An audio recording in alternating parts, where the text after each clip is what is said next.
Oke. Assalamualaikum, selamat pagi. Eee,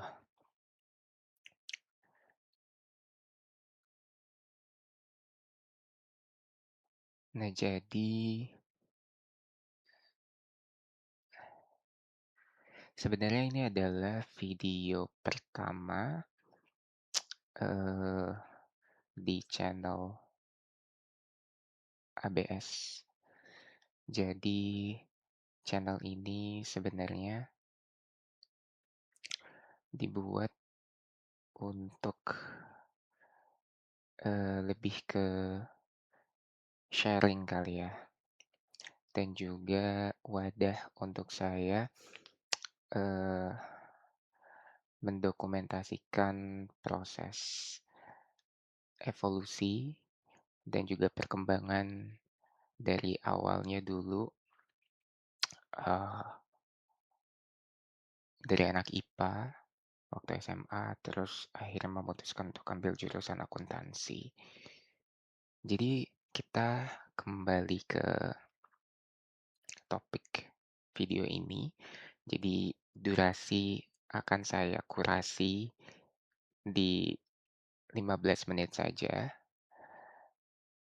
Mmm, Sebentar karena ini video pertama, ada sedikit kaku ya, mohon maaf. Nah gini, jadi sebenarnya dalam 15 menit ini, saya ingin membahas 3 topik. Mmm, saya cukup merasa nyaman dengan, eee, the rule of three.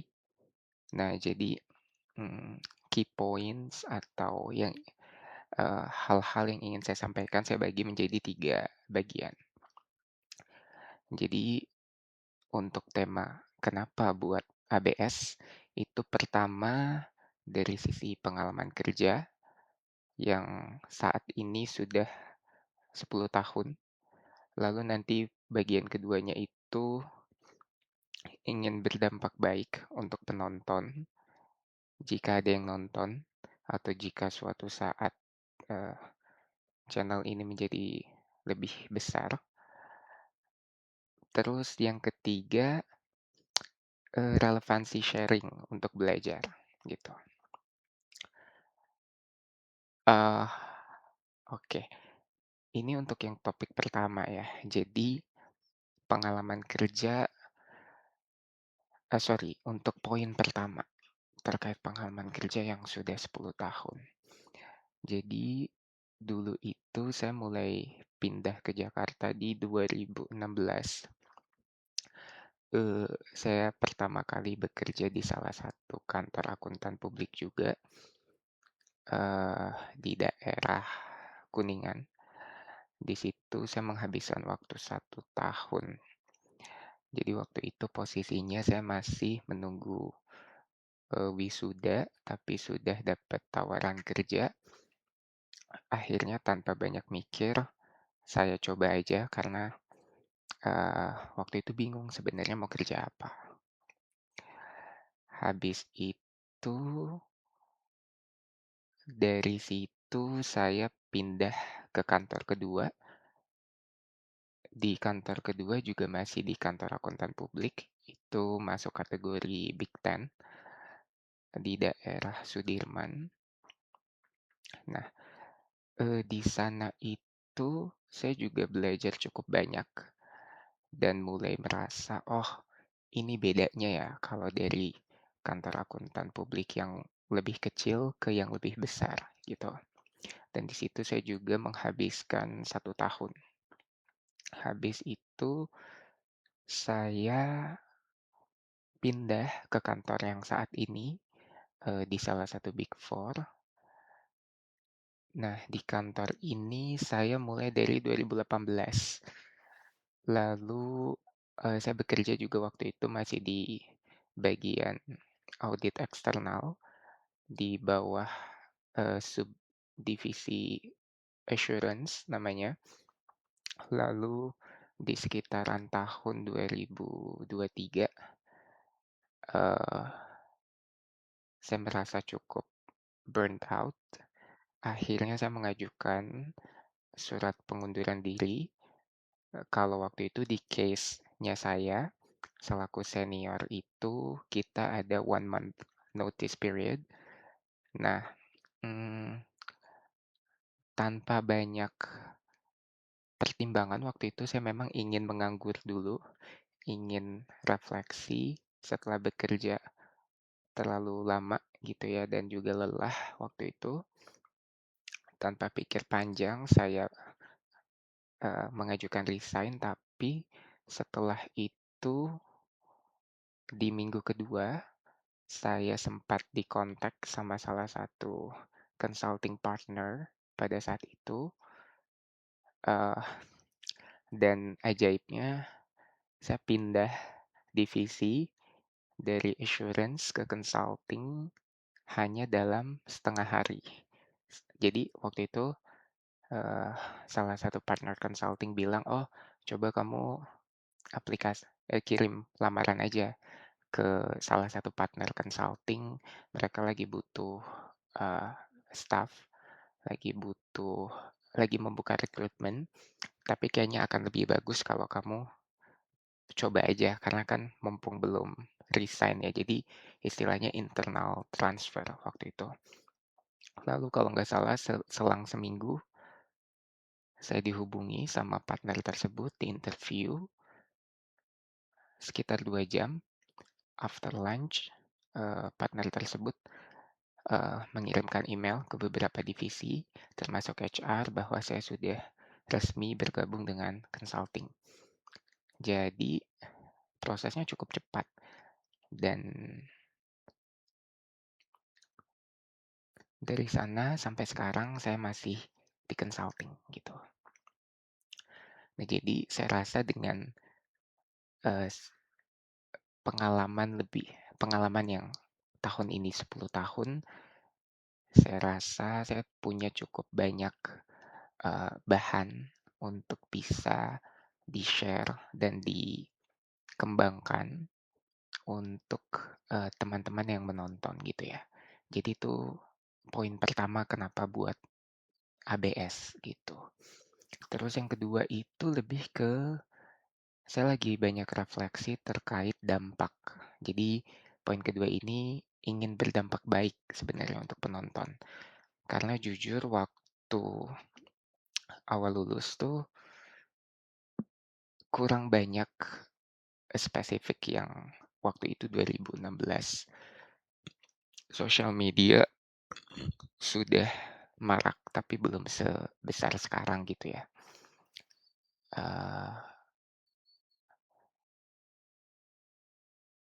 Kurang banyak, akuntan Indonesia yang men-share-kan pengalaman atau berbagi insights terkait bidang ini dari perspektif orang Indonesianya sendiri, gitu. Kalau dari luar negeri banyak ya, cuman tetap saya merasa konteks Indonesianya tetap penting di sini. Makanya itu alasan kedua sebagai orang Indonesia saya ingin punya dampak ke sana. Jadi, berbagi dari sisi profesi ini tapi dengan konteks bisnis di Indonesianya, seperti itu. Lalu yang ketiga itu terkait relevansi sharing untuk belajar. Nah, kebetulan saat ini saya sedang mengambil salah satu sertifikasi profesional dan memang belajar sambil kerja itu cukup berat ya. Tapi saya rasa dengan saya punya pengalaman kerja dulu, baru ambil sertifikasi, saya jadi punya konteks yang lebih luas gitu. Mmm,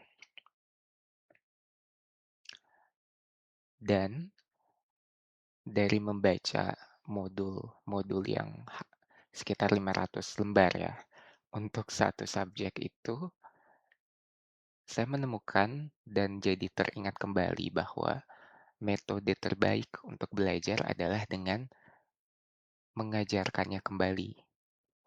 Nah, jadi, mmm, dari refleksi itu juga yang menjadi alasan ketiga, gitu. Jadi, ABS ini saya ingin jadikan bentuk saya, tanda kutip, "mengajarkan" atau berbagi pengalaman, knowledge, dan juga mungkin wisdom yang saya dapatkan dari bidang ini ke para penonton yang menonton gitu. Mmm, Kurang lebih itu ya 3 poin alasan kenapa buat ABS. Nah, lalu sisanya di link profile YouTube-nya, saya sudah cantumkan LinkedIn saya juga. Jadi, kalau mau connect atau follow bisa, dan saya juga ada buat satu personal website juga, itu lebih untuk ke wadah saya untuk menulis gitu, dari sisi menulis. Mmm, Mungkin itu ya.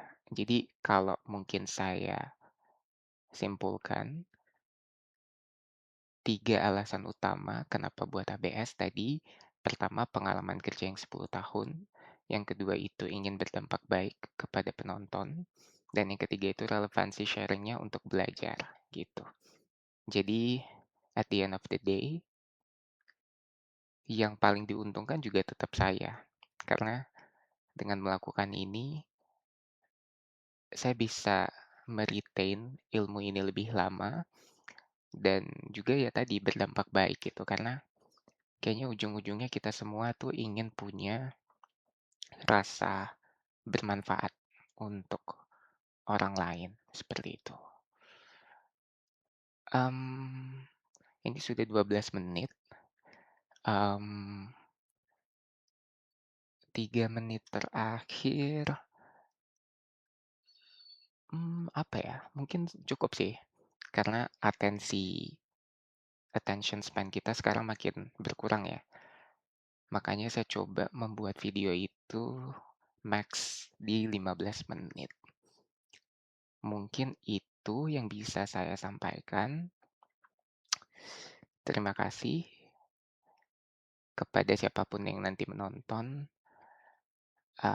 dan semoga saya bisa tadi berdampak baik dari sisi YouTube-nya maupun dari sisi personal blog-nya untuk bisa bantu kontribusi menghasilkan konten-konten yang mungkin tidak mainstream, lebih niche, tapi bermanfaat, setidaknya untuk satu orang yang mengkonsumsi kontennya. Seperti itu. Terima kasih.